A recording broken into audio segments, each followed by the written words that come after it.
This one is so many times we have so many great things happening and we just, whatever it is, it needs to be consistent. And it couldn't have been more inconsistent from Thursday to Sunday. 5, 4, 3, 2, 1. We are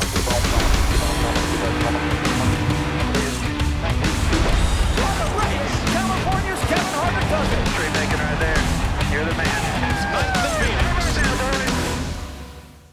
Welcome to Kevin Harvick's Happy Hour, presented by Echo Park Automotive and NASCAR on Fox. I'm Kevin Harvick. She's Kaitlyn Vincie. And a pretty respectable looking Mamba Smith today. Mamba Smith. Yeah. Hey, how about our boy nailed that open there? He did. We're in mid-season See, you're just form. gonna. I don't even have cue cards today. Yeah. I'm just holding these up so that it looks like I'm holding something So it looks up. like you're a professional. You did Yeah. good. I'm Yeah. tired. I'm cranky. Oh, you're Are you cranky hungry? today? And I'm hungry. Yeah. He's He got a hangry. coffee though. I did have see coffee. Someone gave him Oh, that. okay. All that's doing is making me sweat. Why are you cranky? Just because you had a long week. It was a right? long week. And personally, I'm not thrilled about how the race ended. Ah, he is not wasting time today. Yeah. But I won't go off on that tangent yet. Just yet. We're gonna Yeah. save it. It'll be. Don't worry, America. It's coming. Yeah. Cranky Harvick on a Monday after the 500. Not so happy. Not so happy. I'm Not usually so pretty happy. but today I'm not Yeah, happy. a little upset.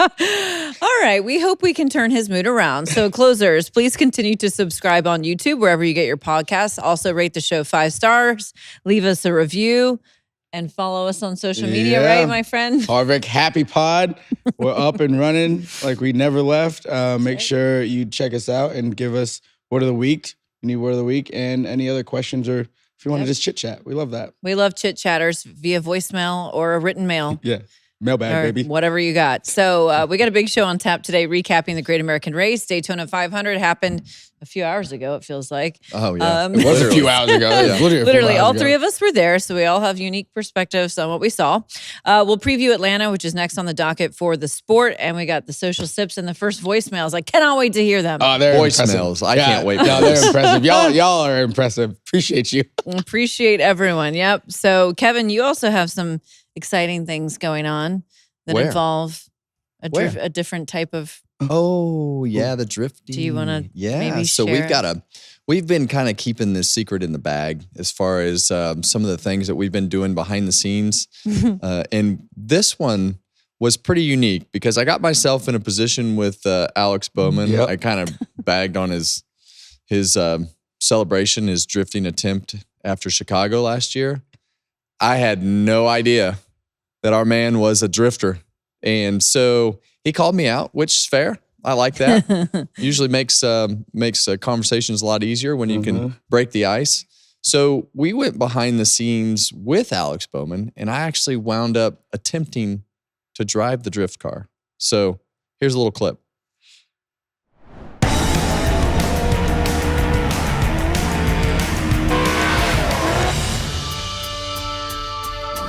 I'm here in Charlotte at the brand new 1010s Motor Club track for a few reasons. First, we're going to catch up with the Hendricks team and chat with William Byron and Alex Bowman about this upcoming NASCAR season. But mainly, I'm here because of some of the comments I made on my show. That to me is a poor drifting attempt. Alex Bowman made a nice little edit for you. He fired back. What? He's a drifter. I had no idea. I'm out of excuses, so it should be fun.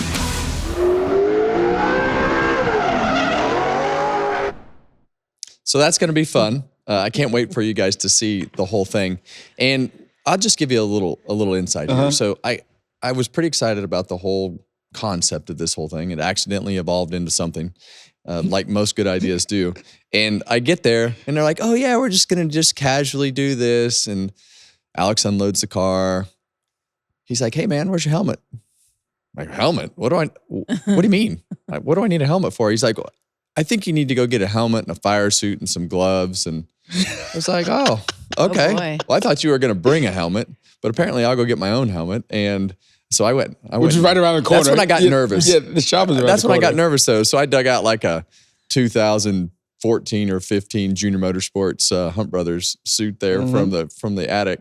I didn't have anything. All my racing stuff was actually in the race trailer. But at that point, I knew it was serious. I was in way over my head. Yeah. So you really had no idea this was going down. No clue. I'd never been around any drifting. Have you been around drifting? Yeah, at all? just a little bit, especially the badass. the I Sunoco really guys. enjoyed it. My boy That's cool. Nate Hamilton out there, he rips in the drift car. Yeah, Sick. it was.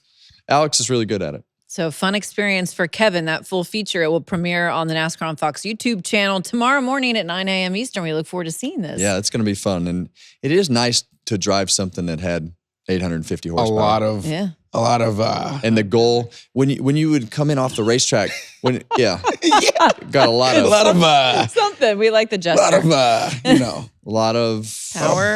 big a lot of balls. horsepower. Lot It's of called horsepower. cojones. Oh, It's called horsepower. horsepower. I know that your generation doesn't know a lot about a horsepower, but Bowman does. Oh, golly. Well, that's cool. We look Yeah. forward to seeing that. And like I mentioned, we were all in Daytona. Yeah. Everybody had a good time. Let's start with Kevin. How was your weekend in the booth? Well, let me say week. My actually, in week the was booth. busy. Yeah.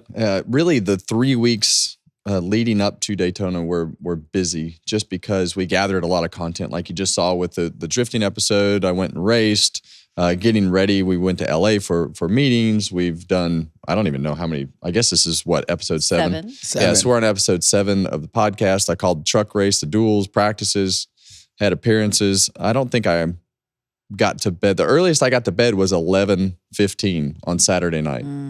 Yeah. Because it was just busy, and the races got over late. So I'm happy that Daytona is over because I was getting to the point where I was grumpy. Oh, Yeah. grumpy. No, don't feel sorry for me. Yeah, no. I was definitely excited to get the week over with and not have to wait another day. Speed Weeks is a marathon. I But it feel was like good. It was good. I think great. that all the hype, president there. Yep. You got It's really neat. we had a great race at the Clash. You had everything that was going good for everybody in the sport leading into the Daytona 500. I thought the hype and the buildup. I thought the duels were good.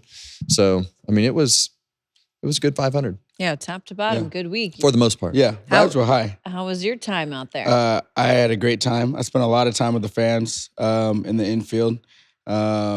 Post my work requirements, we were sharing Clarifying some bush lattes. Bush in there. lattes. Bush Yeah, lattes. some bush lattes were being had. Everyone was having a great time. They got the wheelbarrow races that go on. You gotta go. You gotta stop. Hold on, time out. Where's that at? So Wheelbarrow races. Yeah, like right on the where the horseshoe is, I guess. Yeah. When you come in down that little chicane, they do wheelbarrow races right down there. They used to do. Have you ever seen the wagon races at Charlotte? They No, don't have- I haven't seen those ones. So I guess it would have been turn 6. There's a hill right there, and they used to have like radio flyer wagons that they would race down this hill. It used to be awesome. I don't think they let them do it anymore. Probably not. They haven't. They're encouraging the Daytona the wheelbarrow race at Daytona. Carson Holsevar was down there. He was winning some races. My boy Spider from Barcelona. Winning wheelbarrow races. He Looked was like in they there. brought that same wheelbarrow on He Sunday. probably needed that thing. They got some was speed in slow. it. So the fans were great. The red 38 spot, they were great. Everyone was having a good time. Nice. Appreciate all the fans coming out and battling through the weather too, because a lot of people True. came back. A lot of people came back Sunday night, so it was dope. Nice. Glad you had a good time. Sounds fun. I was having the time of my life, just like Pitbull. Yeah. I went out Just like there. who? Pitbull. I'm having the time of my Oh, it's a life. song. Yeah, it's a song. I got it. Andale. I'm slow. Dale. Oh, Dale. Dale. What did I say? I'm slow to Andale. fashionable. I'm working you into Hip it. You're getting things. better though. You're getting better. How? Yeah, your outfit's better. Your terminology is getting better. I heard you say low key just in conversation. I walk. Mm-hmm. I did. Yeah, so you didn't even know you did. Okay. Yeah. It's getting hipper, getting up on all the terminology, terms. which brings me to your term of the week. Oh, second one of the year. Listen, ladies and gentlemen, I got some help this time from our friends, some of the drivers. Cup Garage. Yeah, from the Cup Garage. They wanted to join in on the fun. So this one, both Denny Hamlin and Noah Gragson said it. So I just feel like we had to. And I know Kevin has some riz. So let's see how he does. I liked that car in practice, Clint. In the duels the other night, that Chase Elliott car just had the great ability to push anybody, anytime, and even in practice with fewer cars, when you can push like he was able to do in practice, that just has a lot of riz to it when you look at the field wanting to be pushed by a car that can push. What did it have? Riz. Riz. Yeah. Oh. The ability to track other cars. Oh, is that what it is? Yeah, I tell you, it was out with the Rizzler. Oh, we did have the Rizzler down there earlier. That's right. You two are rizzing out. I don't know what's happening right now, but that car did look like a total package. It handled good and it had good speed. My favorite part is that the Rizzler was in the house with Noah Grandson. And with Noah. Yeah, which is the guy in the garage who probably does have the most riz. Yeah. There you He go. is very high in charisma. So I mean, I think there's a few guys that Oh, you do? may have a little. Oh, who do you think? Give me like 3 guys that you think have some riz. I mean, Blaney. Yeah, no, true. Yeah. I'm not going any Oh, further. that's it. Okay. He's like, I'm done with this game. He went for the low I don't like this game. But that was very smooth. Very well done. That was a pretty easy one. You thought so? Especially super Okay. speedway racing, just because, I mean, when you have a car like Chase Elliott had, people want to be around you. You kind of have that, You have that attraction to others to be able to have a good partner. Yeah. A good partner. Yeah. How funny that both those drivers thought of the same word. Or did they get to pick from a list? or I something? don't know how they did it. I just saw the clip that we made. Interesting. Riz.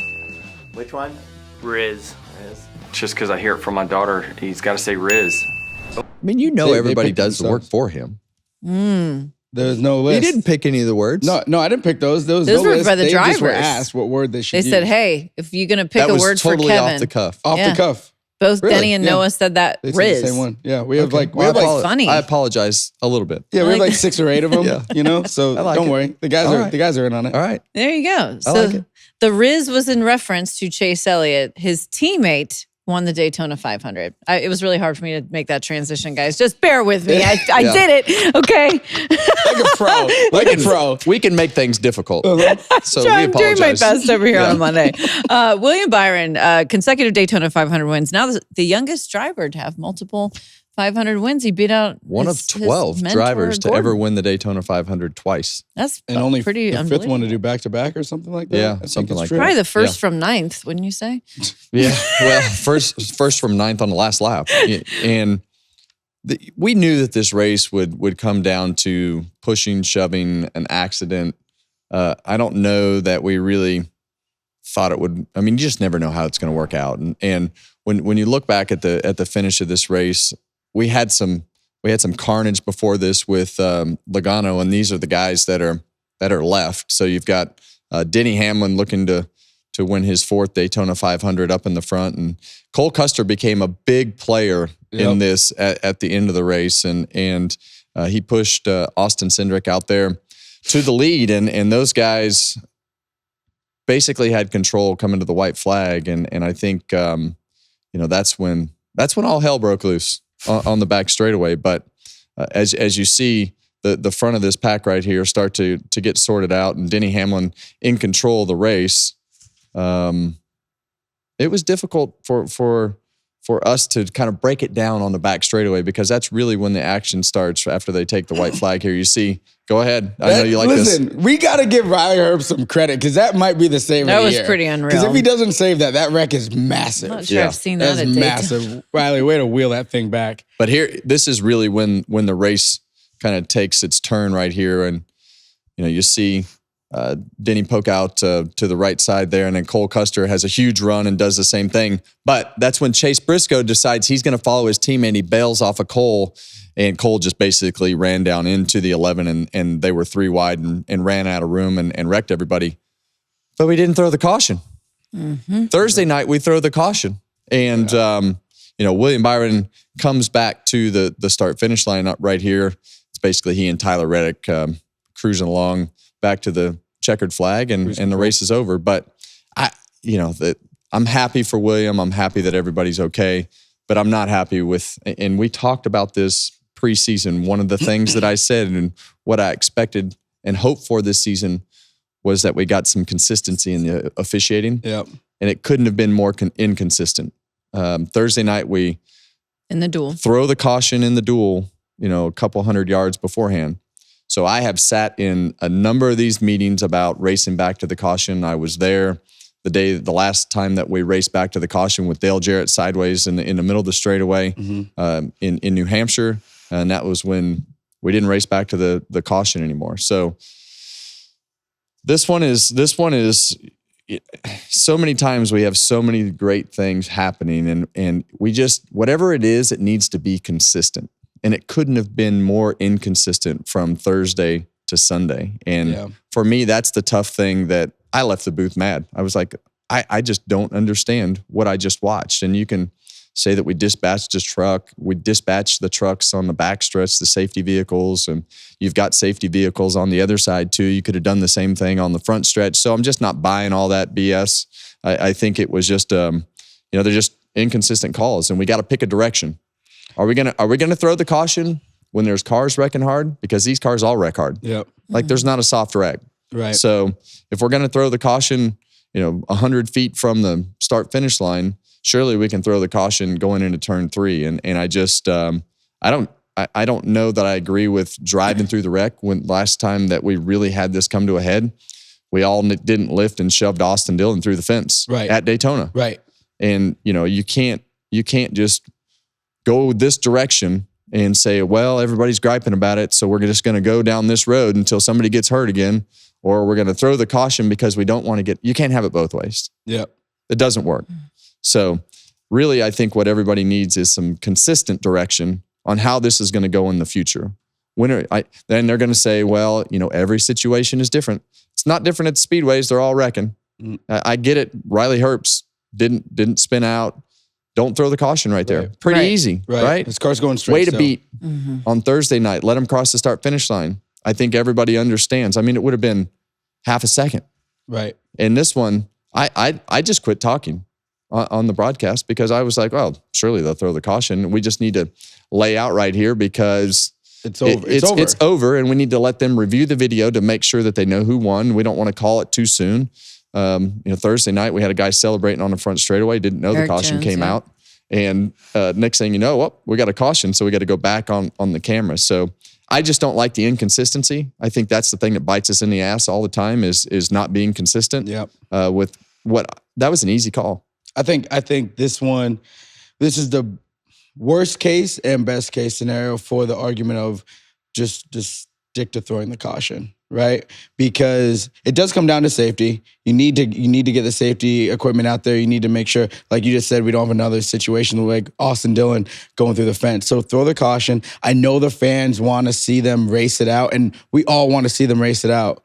But at this point, can't sacrifice safety. Right. You got to go either way. I'd rather people be mad that we threw a caution, but at least it's every time. Like if someone spins out this week at Atlanta on the last lap going into turn 1, I'm fine with the caution coming out. Well, no one would be mad. Right. If it looked similar as we made the decisions every time that we make these decisions. Just lock it in. And I mean, you've got cars crashing, right hooking into the wall. Like you can't argue the fact that there needed to be a caution, coming to, and it would have changed nothing.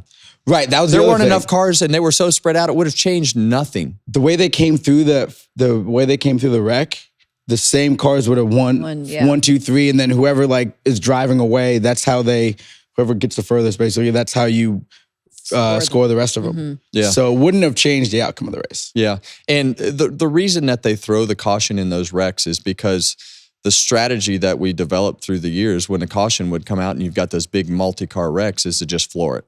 Correct. Because you want to get through as many of those cars as possible, and you want to shove as many of them out of the way as possible. And when they don't throw the caution, you just leave it on the floor, just knocking your way to the checkered flag. And that's why they started throwing the caution. And it's really not to dispatch trucks or anything like that. It's to keep us from plowing through the wrecks when the caution flag flies. So it's a pretty horrible call. I think we're to the point. Just lock in, throw in the yellow. We know people might be disappointed with the end of the finish, but if you lock it in, it is what everyone knows that going forward, period, point blank. And to your point, we could see this weekend at Atlanta, similar decisions needing to be made by NASCAR. So it'll be interesting. It happens multiple times throughout the year. Right. And that's the problem, I think. This one was super simple. Super simple. Both of them just a little bit of common sense. You could have taken the checkered on Thursday, and you could have thrown the caution on Sunday. Not hard. So one of the other big storylines throughout the race was Penske, obviously, and you kind of said at the end of the race, once those Penske cars were out, it kind of changed the complexion of the race. But I'm thinking of Joey Logano because we saw a couple different incidents for him. I want to go back to lap 186, and it was the 22 with Ricky Stenhouse Jr. This, of course, collected quite a few cars from this incident. So what all did you see here? Yeah, the block right there with Ricky, it was a tight block, and then right here, Joey tried to put his car in a hole that wasn't really big enough, and by the time he tried to back out of the decision that he had made, the 4 car was just shoving him through the back bumper into that position. But you see right there, I mean, it was a close, tight block, but it checked that lineup, and there's just never a hole big enough for the 22 car to go through right there. And you see the flames come out of the pipe, but at that point it's too late. He's already into the left rear quarter panel of the 47. Yep. There's no hole to go through at that point. So I don't know if he got a little bit frustrated when Ricky threw that tight block, but he was definitely being very aggressive right there. Yeah. With the nose of his car. And then I think as he got closer to the quarter panel, Ricky, I mean, you get sucked into those positions, and when you've got somebody pushing you from behind, and I think it just, I think it was a bad decision by Joey as he tried to shove the car in there, and then he couldn't back out of it. Yeah. Were you surprised to see that from Joey? I mean, he's typically really good at these. He had the fastest car. I think you look at this situation, right? He knew he had the fastest car. They didn't quit on it. They fixed it, right? What was it, Kevin, that they had to fix? Well, initially they changed the ECU. Yep. The motor was down, way down on RPM. Yep. And as we went back and diagnosed it, we talked about them changing the throttle body. They didn't change the throttle body. They had what happened, they had a piece of plastic on the front of the nose, and the way that they run those noses so open now, I think probably what happened is it sucked it in there and then got the front of the air cleaner clogged. Gotcha. And I'm just guessing here, but I would say the second time they came in and changed the air box, it probably didn't have an air cleaner in it. And the engine shop was possibly like, hey, you're going to need to come back in and make sure that that's right to make sure you don't damage the engine. Because now that really starts the engine rotation, and you have to run these engines multiple times throughout the year. Right. So if you damage that engine, you're in trouble. Then it starts to screw up your engine rotation. But Joey definitely, I felt, had the best car. I felt like it was the fastest. I felt like he obviously does a great job with his pushing and blocking and all the things that it takes to be great at super speedways. And they controlled the race or pushed themselves back to the front of the race at pretty much any time that they wanted to. He was going to get back to the front. I think that there was enough laps left at that point. Feel like he might have gotten frustrated and tried to be pretty forceful right there. Yeah, so but I think if he goes back and looks at it, I think he could have been a little bit more patient to just wait to try to put himself in position, because he had a car capable of doing it. Yeah, he came all the way back through, right? So you come all the way back through. Twice. And now you're like, okay, now this is our run. Like, we've fought all the way back. We're at the end of the race, it's time to go.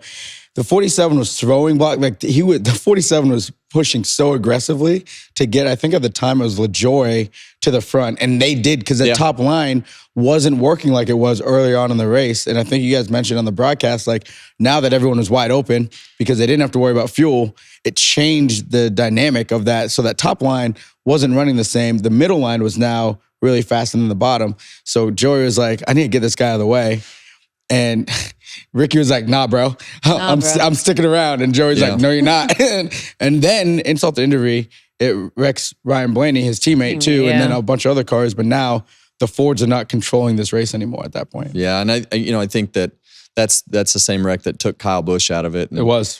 Then there was some controversy after the race. And when you look at Kyle Busch's situation, this is the exact same thing that got him in trouble last year. They had a penalty on pit road, put him in the back of the pack, got themselves back up there, and then it came down to an accident there at the end, and then they got towed back to the pits. They did. So with the new DVP policy, damaged vehicle policy, they have some new rules that go along with what happens when you have flat tires or have an accident. So.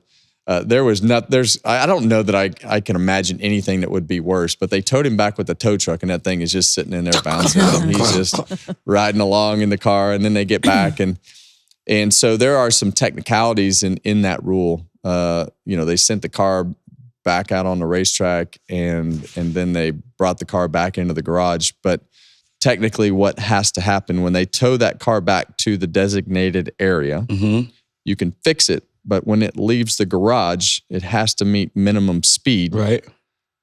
And it can't come back. And if it does come back, then you're done. Right. So they never went to green flag, but they came back in to work on it.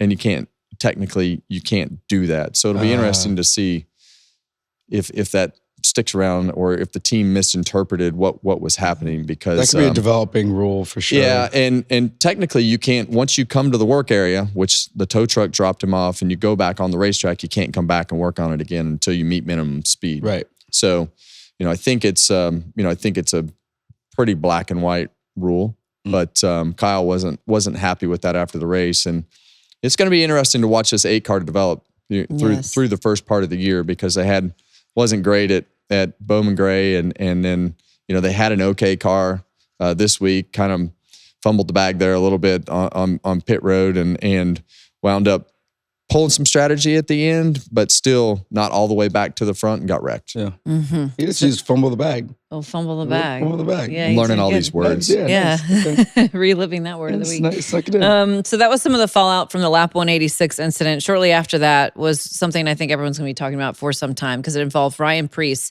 once again. And this was Christopher Bell spins after a push from the 41 of Cole Custer on the backstretch. This is lap 198.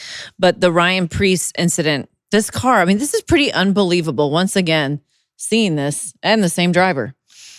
Same driver, I would agree with, and Ryan has taken some really big shots. I was really happy to see him get out of that car. I was very quiet and nervous, as this whole time was passing right here, as to whether that window net was going to be dropped, because it was a very unique hit. And when you see stuff like that happen, you see the 41 into the back of the 20 right there. Cole was super aggressive at the end of this race and turned the 20 right there.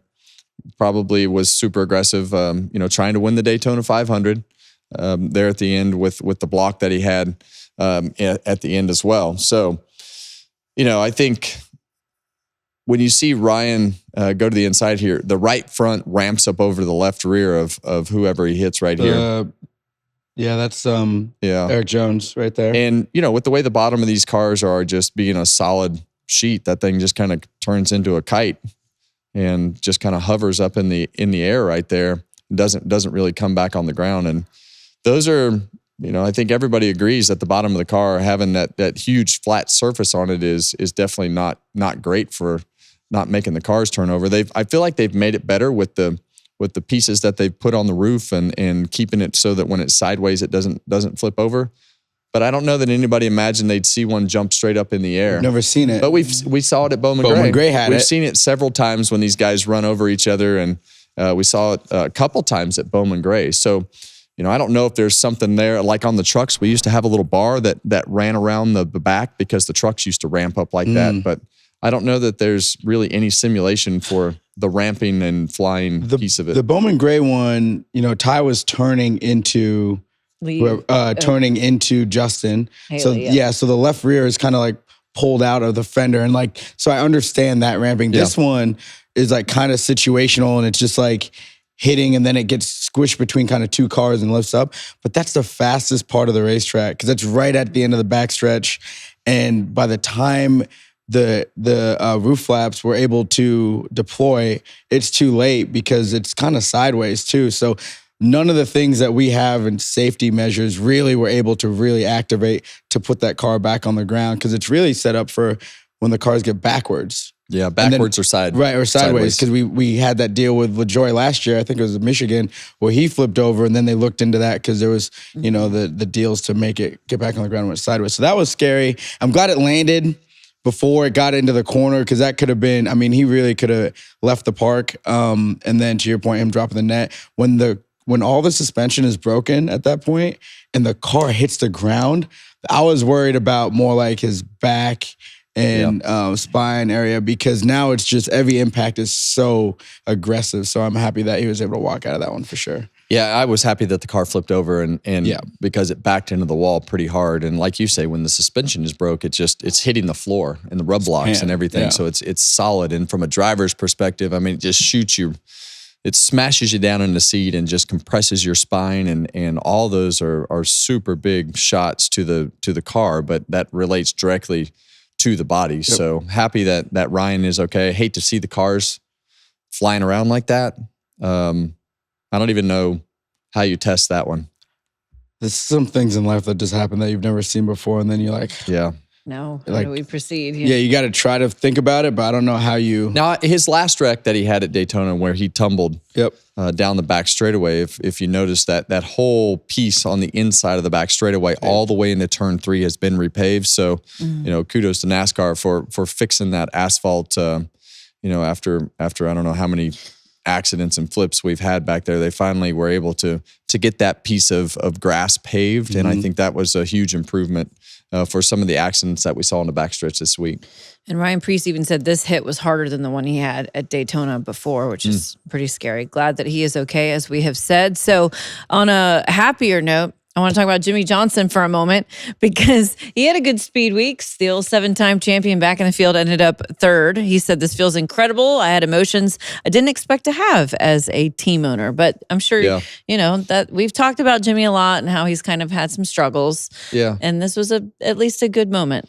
Well, he's starting to have driven the car several times now, and I think for him, the emotions that he's probably dealing with are making his cars faster and better. He had a couple cars in the top 10 there with John Hunter Nemechek. We saw Eric Jones able to get to the start-finish line first on Thursday, but got to the start-finish line first. Wound up second in the dual race, but made a terrific move out of line to put himself in position to win that or finish second in that dual race. But it's for Jimmie, there's a lot of money, a lot of time, a lot of people, a lot of effort, a lot of changes. And you just hope that at some point as a team owner that you make enough changes to start affecting the impact of the results. And I think that Jimmie being able to, finish 3rd and John Hunter running up towards the front of that pack at the end of the Daytona 500, that's a great way to start the season. That's great momentum for a team, whether it's lucky, perfect, whatever it is, it doesn't matter. That you got to have all those things work together at Daytona, Talladega, Atlanta to have good finishes. So I was happy to see that. I'm super happy for the GOAT. It was such a struggle last year. Yeah. And the whole team it's been a struggle for a little bit. So to start on a positive note, I really wish that they would have been able to take the trophy home from the duels, because I think that really just sends it. Just really gives you a shot in the arm that okay, we can, if we're in the right situation, we can win races. And Kevin just said that he used that word luck. A lot of people, social media was on fire last night about luck and how lucky everything is. I'm like, you need luck to win races. There's so many different variables to that have to go right for you to win the race. But if you're constantly putting yourself in position to win races, especially on the speedways, it's not luck anymore. There's a skill and a mindset and a strategy to it. Yeah, you need luck to get to the finish line first, but let me remind you guys of something. Dale Earnhardt lost several of these Daytona 500s by having bad luck. And that resulted in 1990 for Derek Cope's good luck. He was running second. He was the first guy available to capitalize on Earnhardt's bad luck. He's a Daytona 500 champion. This is not new. You have to have some luck in racing. And if you're there to capitalize on the leader's bad fortune by running second, you're in position to capitalize on that. Racing luck is not new. This is not a new thing. Sometimes we get in these conversations and I'm like, isn't this how it's always been? Some of these things of how it's always been, I'm so interested when I hear people, what they're watching, and I'm like, oh, that's... Yeah, the problem is this car is much closer, right? Yeah. So there's more guys that have opportunities, because when you start the season, you're not worried about chassis development. Right. You're not worried about body development. I mean, you still do it. You still do aero development, but you buy the parts and pieces. You're not making them. You're not manufacturing them. You're not worried about how to manipulate them. You can buy the same stuff that the guy that's kicking your ass is buying you. And if you're getting your ass kicked, you might want to figure out, maybe get some different people or have something different about your car, because they're you have the availability to buy all the right parts and pieces now. And so that really has brought everything together. And so it's the crop of people that are available to win the races is much bigger because where they're starting from is much closer to the starting even point. playing field. You mentioned the Earnhardts just a moment ago, which brings me to another story that was really neat to watch unfold at the 500. Junior Motorsports fielding a Cup entry with Justin Allgaier with the support of Chris Stapleton. We talked about that, Traveler Whiskey. Made it in the race, and they had a top 10. And so that's obviously a huge achievement for them and maybe could lead to more Cup races, Let's perhaps. hope. I want to see Junior Motorsports in the Cup Series. I think it's good for our sport. Seeing Dale Jr., and I know Dale pretty well now, and seeing his enthusiasm, showing up in the garage, walking with that car everywhere.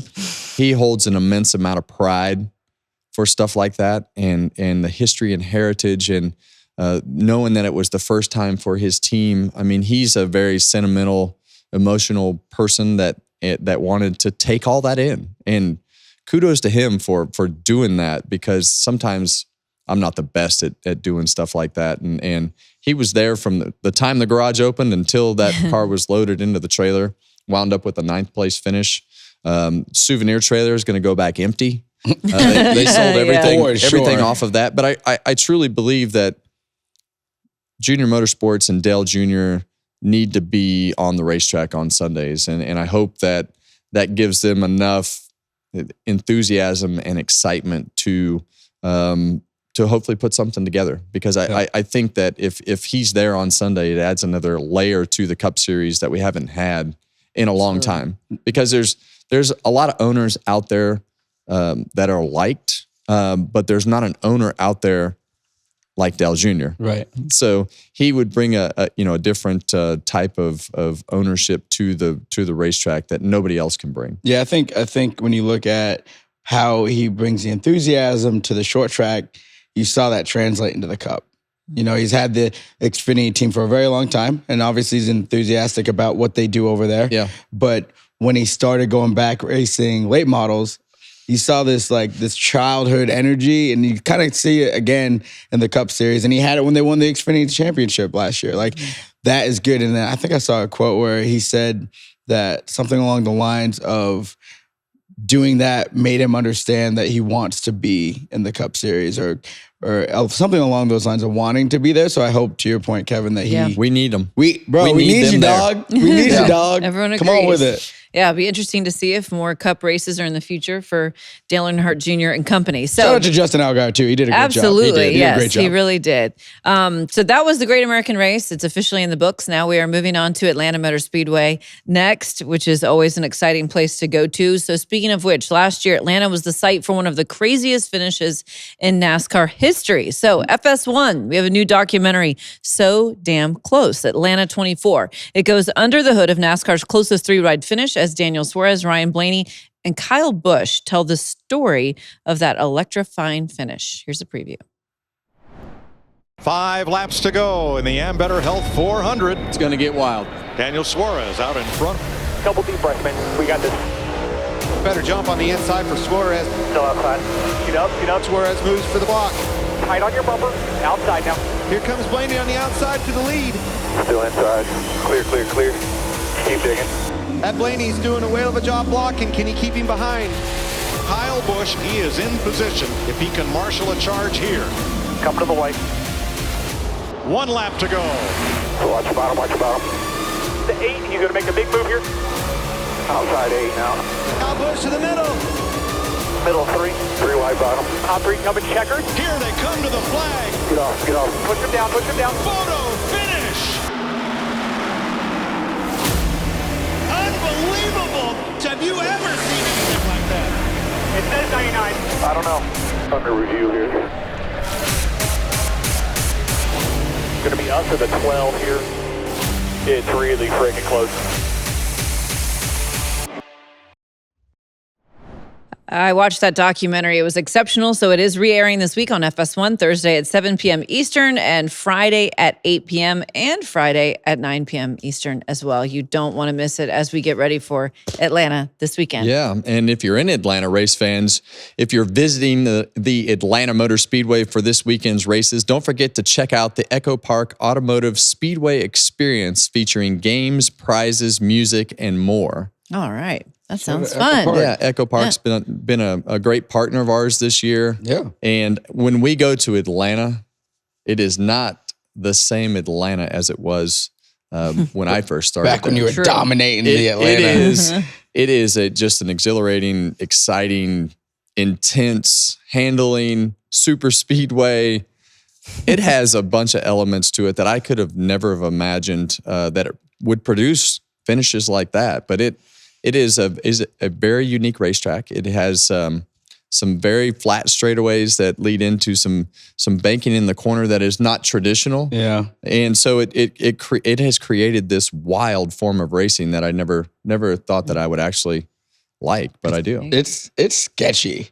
Like That's what makes it awesome. Is sketchy. Like Sketchy. the pucker factor running around Atlanta when they're moving around and losing grip at such a high rate, and they're going so fast, and they're 3 wide, and it doesn't look like it's wide enough for them. Like it's an insane race to watch, and under the lights, like we just saw, is so sick. Yeah, and so the unique part about Atlanta, turn one is more traditional, I guess, as far as the way that you roll into the corner. And I wrecked there a couple of years ago. I mean, I was just following along and I poked that right front fender out just a little bit. Boom. It was, well, I didn't poke the fender out, but I put the wheel into it and got the car in a unique spot with Ross pushing me and wound up just turning around. Yep. So you have to really, you can't let your guard down is my point. You have to really be aware. We saw Kyle Larson do it last year. Just thought he was riding along. Next thing you know, it snaps and you're in the fence, and it happens quick. So, but still, one and two is a pretty traditional corner. Turn 3 for me is very unique because it's flat. It has the bumps right in the wrong spot, and as you go in, the banking kind of ramps up the racetrack, and it's like a skateboard ramp. It kind of shoots you up the hill, and you'll see that groove move up the racetrack as the weekend goes on. But sketchy is a great way to put it because you have to have some handling, but speed is still a factor. So based on what we've seen, 2 races in the books and maybe from last year as well, who do you expect to be some of the front runners this weekend? Well, Hendrick has won 3 out of the last 6 races with the new Atlanta style racing, but it is going to be hard for me to pick against those Fords as dominant as I thought they were able to be at times in Daytona with the way that they were able to push, the way that they can save fuel, their speed, the way that they handle. They have a better balance than everybody else. I know that they ultimately didn't win the race, but I felt like they controlled a lot of the situations in the race. So it'll be interesting, as it always is. You have to survive. And a lot of times when we saw Logano and Blaney get wiped out in the same wreck, I think that one took Keselowski out too, if I'm not mistaken. But either way, there were several of those Fords that were controlling that race. And I think, we saw some of the other guys. I thought the 9 was probably the best Chevrolet with the way that he could push. And I think that Bubba was probably the best Toyota. I think so. But you saw it at the end when Cole Custer was pushing the 20 car. Those cars just can't take pushes like the Fords can. The Toyotas struggle taking really good pushes consistently. The back of those cars, even the Chevrolets, walk around. Mm-hmm. And that doesn't really happen with the Fords when they can push each other, especially. So I just think that they have a better package for this type of racing. But I think it's a little bit closer with those cars compared to the Chevys and Toyotas at Atlanta. So it'll be interesting, but I do think the Fords have an advantage. Okay, what say you? It's really hard to go against the Fords. Even though they haven't, you just talked about Hendrick winning a lot, and obviously Suarez won the last one, and Kyle Busch was another Chevy that was right there. The Fords have been so fast at Atlanta. It just hasn't all come together, but even front row has been really fast. I think McDowell was on the pole last year there. So they are probably the cars that you got to beat. you got to go through the one Ford here or there to win this race. But I don't know. I'm kind of pushing a little bit towards maybe a 2311 car. You know, that's interesting that you say that, though, because let's think about this. Qualifying Chase Briscoe on the pole for the Daytona 500. So they've obviously worked on gaining a little bit of the speed that they need. Yeah, because they weren't there like that before. And so that was a big surprise as we got to Daytona, the speed, and Chase Briscoe finished 4th in the Daytona 500. So that speed with those cars is different than it was last year. So I think I agree with you. This is rare, but I think I agree with you that there's a possibility there that they could have a little more speed. They already had good handling, but I think if they have a little more speed to balance with that handling, they might be more of a factor than we anticipated at Atlanta. I think Toyota surprised some people getting the pole. First time they'd gotten the Daytona 500 pole. That's hard crazy. to believe. When Briscoe went by on his lap, I was standing down there. The crowd erupted because it was like a 10th and a half almost that first run that he beat everybody by him. It's like, holy shit, like he was cooking. He's it was cooking. awesome. Yeah. Speaking of cooking, Kevin has at Atlanta over the years. Oh yeah, he's cooked. We did pretty good there. Yeah, you know, I'm really working on these transitions today. It's solid. I I want to go back to your first Cup Series win in 2001 at Atlanta. Just your third race as Dale Earnhardt's replacement, obviously, for Richard Childress Racing. Beat Jeff Gordon by 0.006 seconds. What do you remember about that day? Well, it's more like the traditional Atlanta type finishes, but that was kind of the way that Atlanta always was. We saw a lot of those finishes back in the day that were side by side. You saw Dale and Bobby Labonte, but on this particular day for me, and you know, I see it every year when we get to Atlanta. Not supposed to be there. Unique situation with Dale's passing and being able to win my first race and win for the team in our third start together. You know, it was pretty emotional, and you can see the emotion with the team. But the crazy part was how loud the fans were. I mean, it was just nobody knew what to do. You didn't know whether to be happy. You didn't know whether to cry. You didn't know if you should, you know, be excited, talk about Dale, not talk about Dale. There were so many confusing things that were happening during that time period. And I mean, look at the grandstands. Nobody left. Yeah. And, you know, I flipped that car around and you could hear the fans just screaming, just cheering all the way around the racetrack. And one of the unique things, you know, coming to the white, I remember looking up at the catch fence and there were people hanging on the catch fence down the back straightaway. And I remember dumb little things like that. Don't remember anything else about the rest of the day other than the crowd noise. And you know, the burnout was pretty cool. So there were a lot of confusing emotions during that time. For you? Are you saying, like, how did you feel personally? Yeah, I didn't personally, I didn't want to disrespect the situation. I had been around the team. I did all the testing for the most part, except for Brickyard, I guess, would probably be and Daytona would probably be the only places that I didn't test the 3-car. Mm-hmm. I already did all the development work and the testing with that group of guys on that 3 Cup car in 2000. So it wasn't something that I had to learn the people of the organization or the crew chief of Kevin Hamlin or the team members or anything like that. But that was a tight-knit group. And, you know, I was 25 and, you know, Dale was, I think 50, I think at the time. So his team was built around a 50-year-old man, not a 25-year-old kid. So it was that was really, there was definitely a difference in the way that you looked at things. So I didn't want to disrespect that though, because it wasn't my team. Right. And I had a lot of respect for the guys on the team and the situation. And so it was very difficult to be yourself and respect the situation. I think that's one thing that gets lost is how Dale was like 50. Like, guys, he was doing it still at a very ripe young age of 50. That's crazy. They were still getting around like that. Yeah. So that was your first one, and then you went on to win in 2018 and 2020 as well, which is fairly recent. So what is it about that place that just worked for you? We did a tire test there in 2009, and we weren't like the primary test team.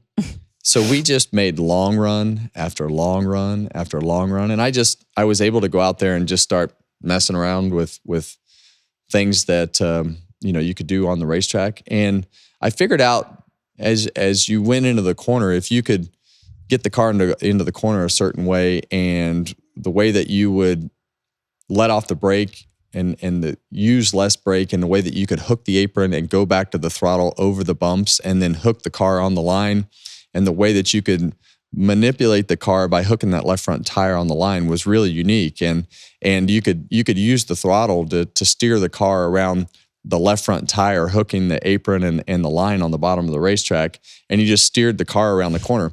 And it was very similar to the way that I raced at Mesa Marina, a little half mile that I grew up on in Bakersfield, California. You would hook the bottom of the racetrack and you would manipulate the car with the throttle and the brake. And I was like, oh my God.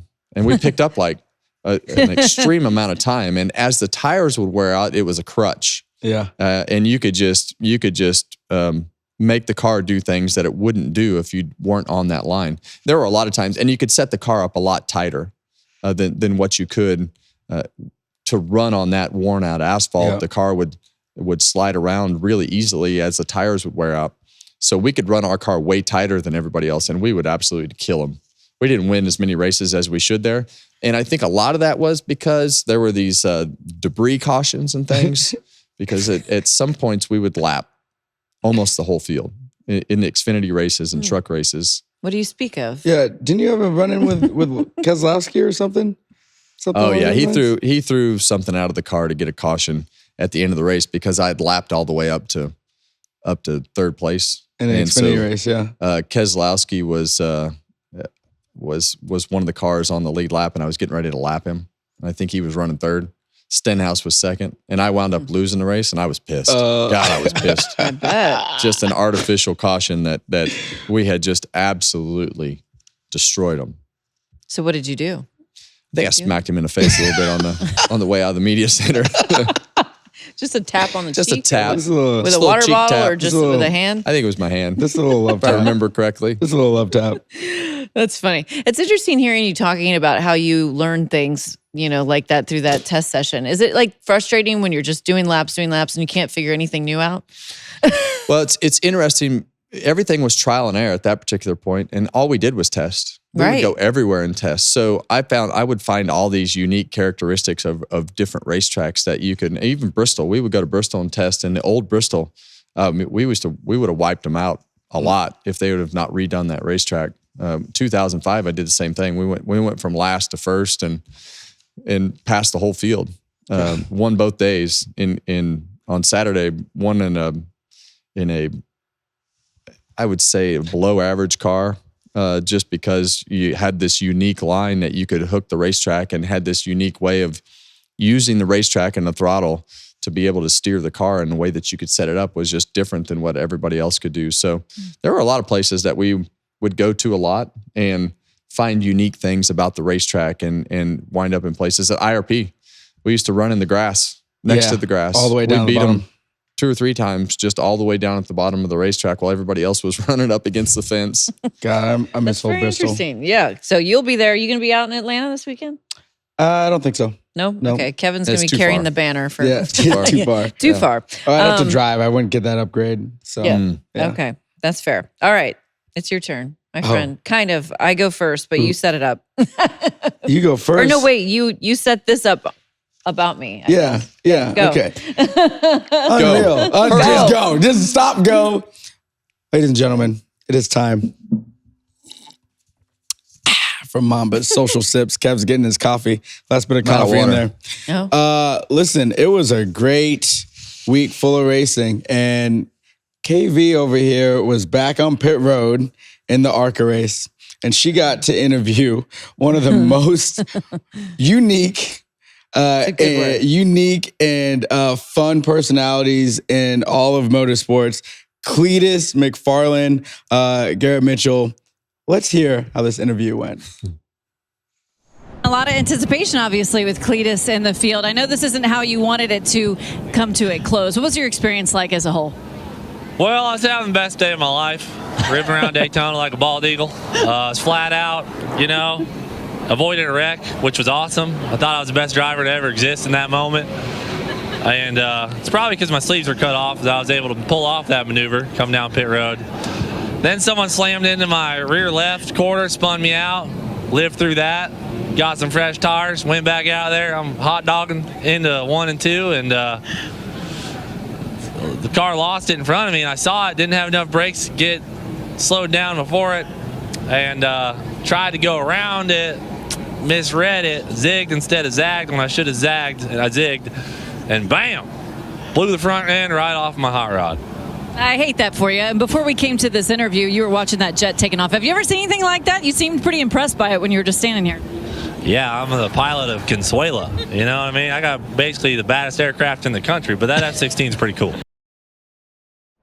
Bam! Bam! What Blew was the your, hood right off that hot rod. what was your favorite? Like, so there's a couple things he said. I like the zig and I should have zagged. I do like that. And the hot dogging into 1. What was your favorite? Very colorful description of his race there. I like the bald eagle. The bald eagle. He reminded me literally of Ricky Bobby, like in real life. You know, Yeah, were you, like yeah. a Ricky Were you Bobby. in a hole? You would think so. I mean, I know I'm short, but damn, he is huge. Is he really? Like, Big and boy. watching the in-car footage of him trying to get out after the fact of the car, because he's such a big dude. Is he as tall as Michael Waltrip? Taller, I would Is he say. really? Oh, wow. Yeah, Okay. I think so. Yeah. 'Cause Mikey's pretty So tall. the answer is no. You weren't standing in a hole. Nope. Just Okay. yeah. He's just really tall. That's just literally But he's how really we funny. naturally He's are. really He funny. is funny. I didn't know who he was. Yeah, He's Cletus. a big time YouTuber, Huge on YouTube. following. Does a lot of the drag racing. Yeah, he has content. this big Crown Vic race that he puts on. Okay. So we need to, I think, you know what, Cletus, come on, the show. Come sit Yep. down. Owns a And we have racetrack. your I Harvick. can't do that by myself. Yes, you could. We'll help you out. What? No. I think that needs to be a group interview. Okay. Yeah. Cletus, if you're Because down, bro. I believe that if somebody had answered my question like that, I don't think I would have been able to continue.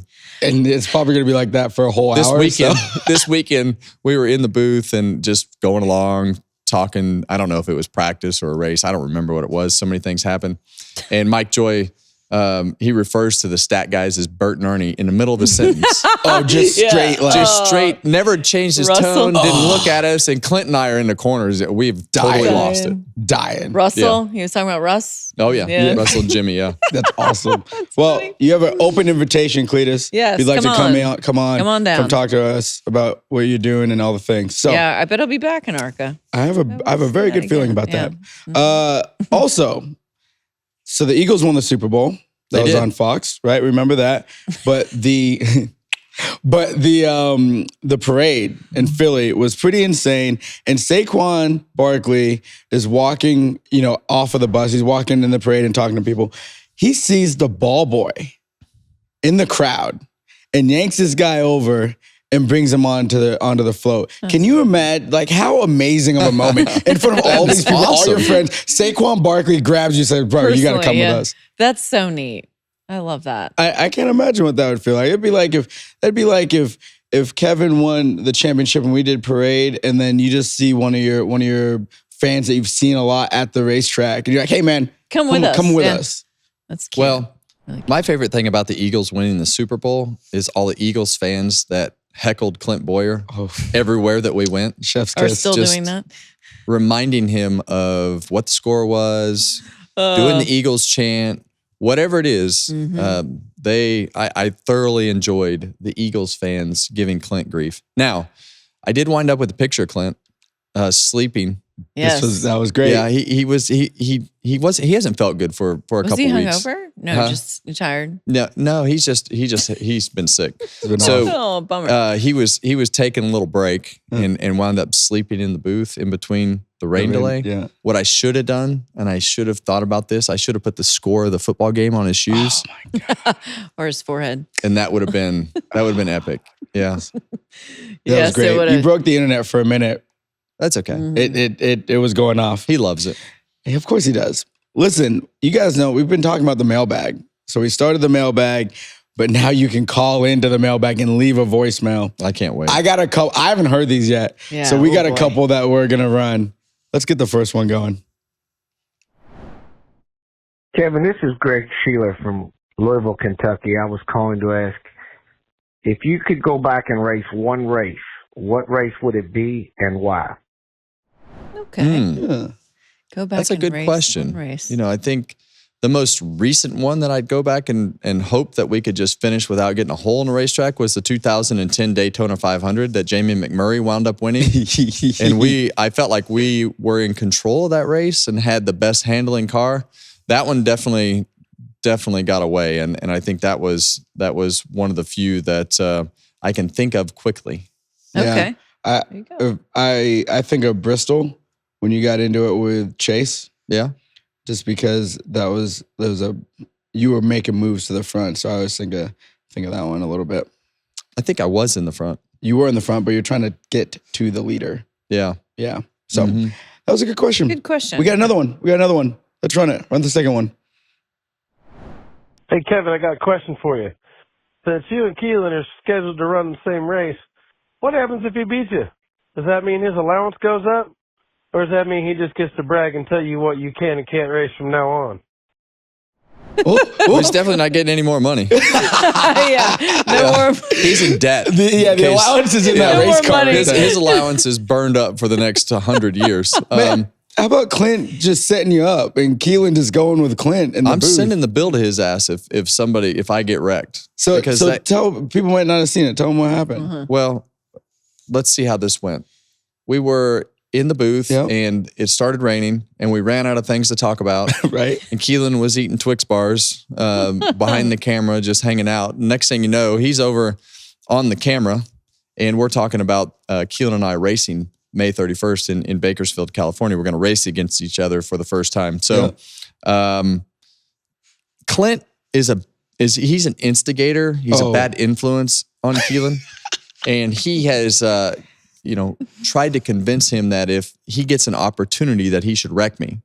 And he has committed to paying for the car. I don't know that Clint understands how expensive the cars are, but I would believe that if I actually sent him the bill of what it would cost, he would probably call me a liar. Might throw up a little bit. Yeah. But yeah, he look, I have no problem if he spins me out or something if we're racing for the win. But if we're racing for like 4th or 5th, he knows. He's well aware that he better pay attention to how he uses the bumper on my car. Well, listen. There's your answer. There's your answer. Keelan. The allowance is not. Go get him. You got an open check on Clint Boyer's dime. Listen, guys, that is our mail. So make sure you do Harvick Happy Hour 4@gmail.com to send those in. And the phone number for the voicemail is 805-317-4175. There you We're have doing it. this all year. I've been reading them. There's some really good ones. We only can pick a couple every week. Kathy, you know who you are. Kathy. Yeah, so make sure you let us know Was your this name one and where we you're did from. not air? We didn't air. Okay. It was a written note. Yeah, she basically said you suck. Okay. Well, she hated Clint Here's more. the thing to remember. That's true. She really Clint. didn't like Clint. Well, here's the thing to remember. So we'll just start calling them Kathys. Don't be. All those Kathys out there. We are used to the hate, and they amuse us. So make sure that if you're going to send hate, it better be intentional. Constructive hate. No, I don't want it to be constructive. Oh, no? If you really don't like us, please call because we don't like you either. Make it entertaining. Yeah. Yes. Say something intelligent. Yeah. Yep. Please do. All right, there you have it. That's the mailbag. We look forward to future notes and calls from our closers. Yep. All right, time now for last call here on Happy Hour. Gambling problem? Call 1-800-GAMBLER. In New York, call 877-8-HOPE-NY or text HOPE-NY 467-369. In Connecticut, help is available for problem gambling. Call 888-789-7777 or visit ccpg.org. Please play responsibly. On behalf of Boot Hill Casino and Resort, Kansas, 21 plus age and eligibility varies by jurisdiction. Void in Ontario, new customers only. Bonus bets expire 168 hours after issuance. For additional terms and responsible gambling resources, see dkng.co/audio. NASCAR is not responsible for this promotion and used under license. So before we get into our picks for this week, let's take a look at the best bet of the weekend, courtesy of DraftKings. Yeah, the best bet last week was the winner, William Byron. He was plus 1,700. Can you believe that? Are you serious? Coming off of a Daytona 500. Yeah. And we did some DraftKings stuff during the broadcast and I changed my pick. I know, I saw that. And instantly Joey Logano had problems. So my pick was out and went bad for us bad for us pretty quickly. But take the checkered flag with DraftKings Sportsbook. Download the DraftKings Sportsbook app and use code Harvick. That's code Harvick for new customers to get $150 in bonus bets when you bet just $5. Only on DraftKings, the crown is yours. There you go. Best bet, as he mentioned, William Byron, plus 1,700. Plus 1,700. Which brings us to the burnout, of course, in grading it. I mean, the burnout on super speedways is, I gotta be honest, it's a little harder because the banking and the gear ratio, and then you get in the grass really quickly. The grass was wet. The grass is wet. Like, it's not his fault. I mean, but we can't give it a phenomenal grade. I did like when he slid through the grass backwards, all through most of it. That was kind of cool. Kevin's But got that I don't know. What do you face think, Kev? You know, it's the Daytona 500 and you won. So it really doesn't matter what everybody else said, but super speedway burnouts are difficult, like you say, and you saw the tires come off the ground right there, but it sucked. Okay, He got a little bit Ran into the wall. I love you, William. I love you, William Byron, but you know, sometimes it's better to just park it at the finish line and be done. Listen, Willie B, we know you're going to win some more, so you got to tune this thing up because right now you're getting what grade? Because Chase Elliott after Bowman Gray, you gave that a 10. That was awesome. So what are you going to give? What are you giving this one? I'm going to give that I mean, he won the Daytona 500, so it can't be a 1. No. So we'll give it a 2. Okay. Yeah. 2. Yeah. It's just tough. It was tough. Got some work to the do there. speedways just throw everything down the banking. So Well, we'll give you a little slack on this one. William Byron's 2 is still ahead of Mamba's points in the standings for the picks. Unreal. You gotta admit that was pretty good. Unreal. Mamba's at a 0. She was up all night thinking got about that. Thinking about that joke. No, I wasn't. How would I know you're going to pick a 2 for William Byron? All right, Kevin, you got 3 and I'm at a 6.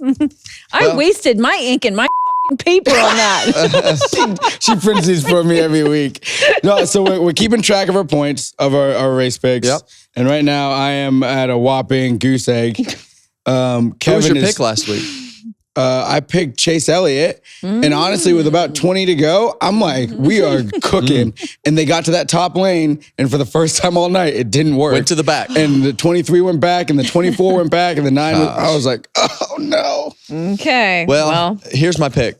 We talked you about got? the Fords. We talked about, you know, the advantages, not advantages, just things that they do better than the other makes right now. Yep. And I'm going with Austin Cindric. Okay. I'm going to pick the 2 car this You had weekend. good He's speed been up weeks. front at all the super speedway races. I think that this is a good week for them to have a chance to win. I'm going with Joey Logano. He's won 2 in the last 4, including Well, in your guy can push my September. guy. There you go. They'll work together. Someone will come out on top. All right, what do you say? My brain says YRB. He's always in the front of these.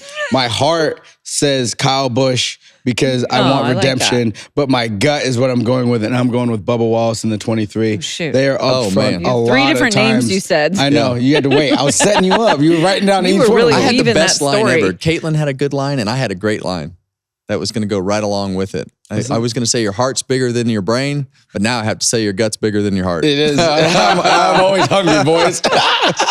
Yeah, no, There I you think go. the 2311 All right, is going so to cook it. Bubba. Bubba, I got Bubba All right. Wallace Yeah. on 23. All right. I honestly thought he was one of the favorites as we got towards the end of the Daytona 500. He was. You know, for sure. I thought they had a good day, but like you say, it seemed like a lot of those guys thought that top lane was going to be the place to be. But I think that the fuel mileage and everything that happened, it kind of gave them a false read when everything got up to full speed. And speaking of the 500, you got to talk to the big winner. I did. Yeah, it's always good to catch up with the winner of the Daytona 500. And William Byron, we actually had him on a couple weeks ago, but to be able to speak to him about before the race, during the race, after the race was pretty entertaining. Back to back, Jack. Back to back. You don't get to That say is that very cool. No, a lot. No, Good for especially him. not in this Daytona 500. Yeah. Nah. Good for you there, Willie B. All right, closers. Everyone continue to subscribe on YouTube and wherever you get your podcasts. Leave a 5-star, leave a review, leave a word, leave a voicemail. You have all kinds of things you got to do for us now. And What is happening? Mamba's taking his clothes off. No, Do you- I'm just. I what want to you show got off there? my shirt I got on. Do you want to give it a plug? Yeah. Go ahead, Glory sir. Days in Charlotte. They sent us a bunch of these shirts. Love Shout it. out to y'all. Appreciate it. There you go. That's All it. right, this has been fun, guys. We will have plenty to talk about, I'm sure, after Atlanta. We'll see you then.